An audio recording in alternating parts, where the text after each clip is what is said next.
but I was singing it like John Party, you know what I mean? Like what? Like, give me a taste. All right, so I was singing, I was looking down, and I was walking to the kitchen, and I was like, got a little dirt on my boots, 'cause I'm taking you downtown tonight. Yeah, I mean, I was a tomboy growing up. I mean, I was out, no shoes, running around, always outside, doing something. So that's kind of the stuff that makes me feel comfortable and stuff now. And I always wonder, like, when I date guys that are, you know, not as southern or not as redneck, I guess, you know, they're kind of like, what? You know, so it just kind of makes sense. Is that what do you need? Someone who's like kind of has a similar redneck background? Redneck might not be the right term. They just have to be able to accept mine. You know what I mean? That's what they have to be able to do, right? That's it. They don't have to be, you know what I mean? You don't have to know how to drive a tractor, but, I mean, if you did, it'd be cool. But, you know, if not, then it's fine. I can't do any of this. I can't fish. I can't do any of this. Hey, well, fishing's not that hard. You just throw it in there. And you can how do you, I can't bait it. Like, I don't know. No, there's skill to fishing. There's skill to fishing. I can't do any of this. I like catching much more than fishing, personally. What do you mean? Like catching the fish? Yeah. Like, that's got to be the oldest joke in the book. Like, if you're a fisherman, that everyone has to say that. Yeah. Trey's actually in Alaska right now fishing. Are you serious? Yeah. Wow, you didn't go with him? Well, it's release day. Yeah, it's release. He's there for a week. I don't want to fish for a full week. You know? No. Is it? Maybe. I mean, I would. Yeah. I definitely would take a week off to go fishing for a full week. But this is what you do. This is. I mean, I love it. That's the thing I do when I go home that makes me just happy. I love being outside. I love the outdoors. I grew up hunting a lot with my dad. That's kind of mine and his thing to do, and we just actually got a hunting land together, which is really exciting. I'm getting to like start to help out in the money areas with all these hunting. Wow, where'd you get the land? It's a place called Raymer, Alabama. It's probably 25 minutes from Hopewell, 30 minutes from. Wow, Hopewell. That's really cool. How's that work? Do you have a cabin on it, or what do you do? Yeah, there's a little house on it. It's badass. There's like how much land? I think it was like 250 acres. Oh my God! Now you own this? We don't own it. We're renting it, but it's like a little hunting camp. Like a couple of my dad's buddies and me. And he was like, "Hey, we found this badass hunting land. I was just wondering if you wanted to go in on it." And I was like, "I would love to go in on it." But yeah, there's a little house. There's a wraparound porch, swing, pond. Oh my God! 2 or 3 ponds. Are you gonna get out there at all? Hell yeah, I'm gonna get out there. I'm going home on Wednesday. We'll probably go look at it and venture around. So. Oh my God! So excited. What are you gonna shoot on it? I don't know. Anything. I mean, deer. I like deer hunting's probably my favorite. Yeah. I love deer hunting, but dove. We'll do a lot of big dove hunts. My dad's loves dove hunting because that's just I don't know if you don't know anything about dove. I don't know anything about dove. What do I need to know? Dove hunting's fun because deer hunting is kind of like that's my thing I do when I don't want to go talk to anybody. I can turn my phone off and you're not gonna find me. And go dove hunting? Deer hunting. Oh, deer hunting. Deer hunting. Yeah. That's the thing I do where it's quiet. You know what I mean? It's just my brain's clear. But dove hunting is more about the community, the congregation of it. Like everyone's drinking or How easy is it to hit a dove? It's not that easy? Hell no, they're small. They fly around really fast. What do you shoot them with? Like a shotgun? Shotgun. Yeah. What's the biggest deer you've ever gotten? I think. Well, the biggest deer I ever killed, I never found. What? Yes. Yeah. How's that possible? It's one of the hardest lessons I've ever learned deer. No, stop. This was the. How do you lose the deer? Isn't it on the ground? Happens all the time. Because it's in the bush and you just can't find it? Well, so this was right before I had to take my ACT, the night before. And there's this buck that we'd been seeing on cameras, and it was old, it's 12 point, and like Alabama, like we're just hunting like backcountry woods. Like there's so many people that hunt deer in Alabama, they never let deer get humongous unless you're cultivating your land. You're really doing it, you know what I mean? Yeah. Anyway, so a 12 point just in the natural habitat, walking in front of you is like, holy shit, for me at least. And so it was late. Are you in a stand or where are you? I was sitting in a tent at the end of a field, and so the field was kind of long, and at the end it does this little dip right there, and then when you're sitting on the ground, that dip seems a little bit bigger than it is. Anyway, so it was late. It was like right where you're like kind of squinting to see, and there's a whole bunch of deer out there, and I saw them walk out, and I shot them. I was shooting a .308, killed a lot of deer with that gun. And you're supposed to sit there for a while, let them die, like you're not supposed to get up because you can spook them off. Anyways, I was so excited. I waited probably 5 minutes maybe, and I get up, and whenever you spook a deer, they blow at you, and they go, whew. And he blew at me. I heard it. I'm like searching for blood right down there, and I hear whew, and run off. I knew immediately. I jumped him up. If I would have left him laying there for 5 more minutes, he would have stayed there. My dad gets over there, and we look, and then there's a pile of blood with lung and heart in it. I mean, I straight up, if I would have just left him there. And it just this haunts you. It haunts me. This haunts you. I mean, it makes you want to throw up. It's so horrible. And well, I mean too, not even like, because you're of the blood, taking an animal's life. Like I don't want it to just go die somewhere else. Like I'd rather, you know what I mean? Like it's kind of a serious thing. And and all the meat and we do all that. And anyway, so it's a big pile, and then you're trailing the blood, and it gets smaller and and then we're like finding it on leaves and trees, and then it just quit. We looked for that deer for like 2 weeks. I mean, looked for buzzards. We looked everywhere. I mean, could not find it anywhere. We don't know where it went. It probably fell down somewhere in a water hole. We couldn't find it. That's what deer do when they get shot. They run to water. But wow. Yep. Here's the point. Here's the moral of the story. Stay in your stand. Sometimes good things are worth waiting for. Yeah. Sometimes it's worth taking your time. Take your time. Take your time to get things right. Exactly. Like this brand new EP that's out. Take your time. Ella's debut EP right now. Excuse the mess. Mm-hmm. It took a minute. Mm-hmm. She's been in town for 4 years. Mm-hmm. She had to find the right songs to tell her story. Yep. To present who she is. And they're here. There's 8 songs. And they're rocking. And there's some stories here. Mm-hmm. There's a duet with Co Wetzel. That's fire. This has been out for a minute. Yeah, it's been crushing. Really cool. That's our best release thus far. It's crushing. I'm so proud of how that's. It's crushing. It's super cool, like, cause it's like I have these plans in my mind, and sometimes they work out, and sometimes they don't. But sometimes they work out exactly how I wanted them to, or even better. And that's the case with this song. When we went in and wrote that song, we wrote it in the fall of last year, and we didn't go in there and write it for Co. Went in there and wrote it for me, and we got the song back, and it just made sense, But we went ahead and got it mastered. This is honestly why the EP didn't come out a little sooner.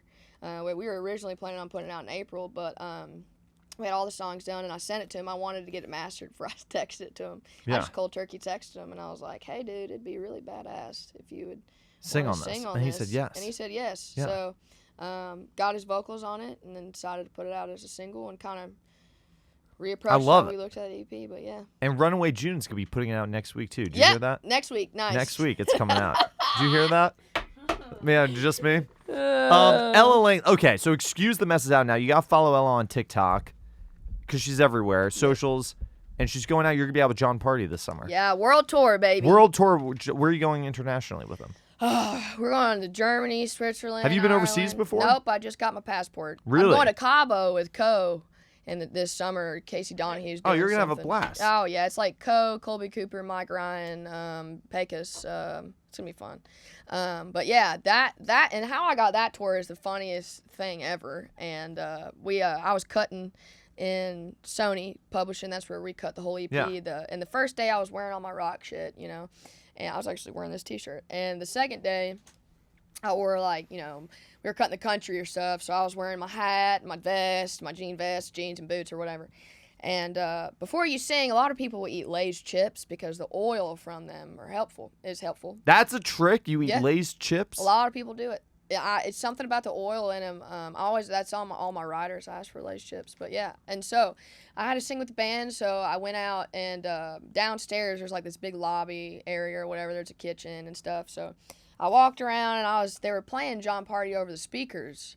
And I was singing it, but I was singing it like John Party, you know what I mean? Like what? Like, give me a taste. All right, I was singing, I was looking down, and I was walking to the kitchen, and I was like, got a little dirt on my boots, because I'm taking you downtown tonight. That doesn't sound anything like John Party. That sounds like Ella Langley. Me trying to do John Party. Yeah, okay. It's my joke, you know what I mean? Like, I was just trying, I was by myself thinking no one's listening. Nobody's even listening. No one's listening. I'm just singing. Yeah, you're just singing. I'm in a great mood, silly, goofy mood. I'm cutting an EP. I'm excited.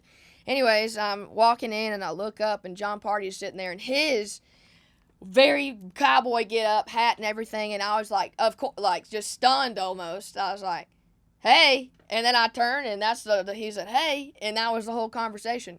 I turned and got my Lay's chips and I was like, nice to meet you, and I walked off. And then what? He said, "Oh my God, Well, he called that one is of the the voice of an publishers. angel. Well, he I need her on my tour." That's what I'm saying. That's what he said? That's right. No, well, he called one of the publishers and he said, "Who's that cowgirl I met downstairs?" And they're like, "That's Ella Langley," and yada yada.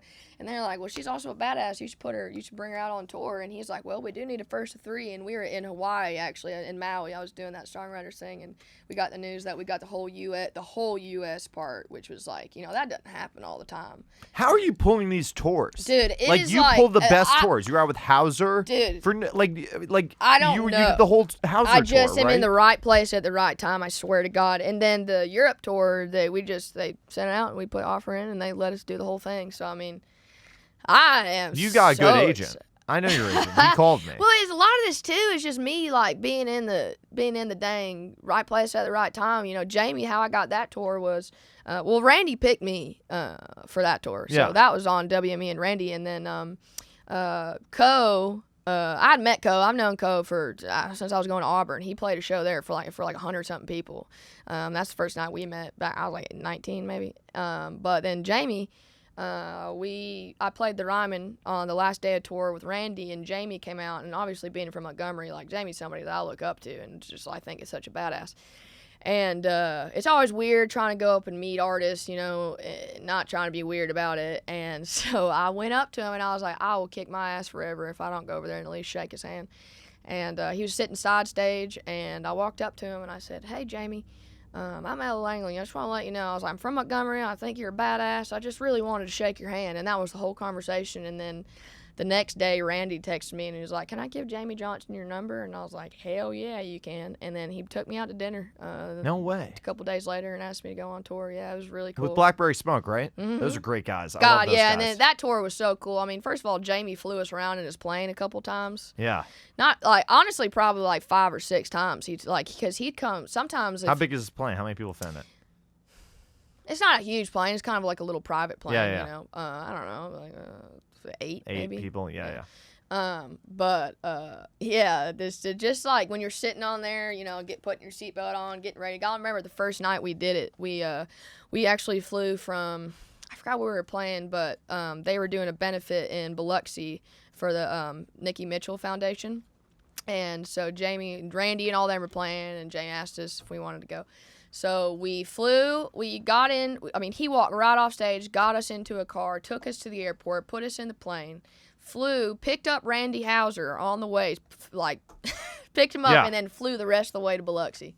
And I don't know, it was just like, is this real life? That's my constant this phrase. Is it. I don't know how you get on these tours. It's unbelievable. Dude, it's just being in the right place at the right time. When you go up to these artists and they hear your voice, like before you even sing, just your speaking voice. Oh, yeah. I feel like they have to be like, "Oh my God, this girl's the real deal." Well, that's why me and Randy, I think, get along so well. Randy he thinks I'm just so funny. I don't know. Like, he's just like, "God, you're just like every girl I know from back home, and it's awesome." That's what he says. He's like, yeah. He's like, you're just like me. And I was like, oh, yeah. That's how you get these tours. I don't know. I just go out there. Honestly, I feel like I'm kind of a weird human being, to be completely honest. And I just go out there and just be like this. It's somehow it works out. It's working out, dude. But I think it's cool. I think there's a lot of fake stuff going on in the world. There's a lot of the AI, the social media in general. And so I feel like honesty is something is more rare now than anything. So, and there's just I've never been a different way. Sometimes I wish I could, not say everything I'm thinking, but good God, I just don't know how. Ella Langley, she's the real deal. She's shooting us straight here. Yep, this is it. This is it. We've done it. Have we left anything out? What's been unsaid? I don't think we've said everything. The new EP's out right now. You gotta listen to this. Excuse the mess. Excuse the mess. I don't know if she's messy. We'll have to ask Trey Lewis. Yeah, we'll have him on next. He's messy. He's messy? Yeah. He can't help it. Are you messy? No. No. You guys just hired a cleaner recently, right? Heck yeah, that's something to invest in. If you, me too. Dude, I once a month come. we just have them come and they clean the baseboards and the toilets and oh my God, like, it's a game changer. Smells like a new house when I come home. I have this company. I don't know what it is. These 3 women come in and they clean. Dude, and great. they do it in like an hour. They clean the whole place. It smells amazing. Looks amazing. It smells good. You feel like right? a new person when your house is that clean. Oh my God. Even stuff where I'm like, don't clean like that pile of things. They'll do it. Like they'll do it. Yeah. It's unbelievable. Every time I'm like, don't clean this part up. And they're like, okay. And then it's just clean. And I'm that's like, just well, clean. Thank you. Because you think like they're not going to be able to do it. Like they're going to Yeah. put things in weird places. Yeah. And then they do. They do. They vacuum under the telling you. bed. It's like, come It's on. like Ella spent her whole life learning how to write songs. Yeah. And these people are cleaning professionals. I can clean a house, but that takes a long time, especially living It's with a Trey. skill. It is, and they It's- can do it better than anybody. So People who really invest in, it's unbelievable. it's great. Ella Langley, the EP's Awesome. out now. You got to listen to it. It's everywhere. Excuse the mess. That's it. We got it.